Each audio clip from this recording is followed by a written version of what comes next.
Number 3। जग्गा गुज्जर। दोस्तों, जग्गा गुज्जर का असल नाम मोहम्मद शरीफ था। ये एक 1960 के दौर में सबसे बड़ा डॉन था। उसका ताल्लुक लाहौर से था। मशहूर पाकिस्तानी फिल्म जग्गा टैक्स उसके ऊपर बनाई गई थी। 1960 लाहौर की कहीं मार्केट जगह को जग्गा टैक्स देती थी। खास करके कसाई लोग उसको टैक्स देते थे। इस दौर में हर शख्स उससे डरता था और कोई भी काम करवाने के लिए इससे मदद लेते थे। आखिर अयूब खान के दौर में इसको गिरफ्तार कर लिया गया था और उसका कत्ल कर दिया गया था। नंबर। अज़ीर बलोच।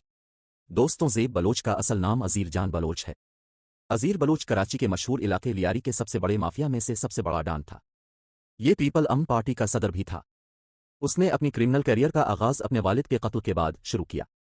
इसके वालिद को पप्पू नामी गैंगस्टर ने अगवा करके कत्ल कर दिया था।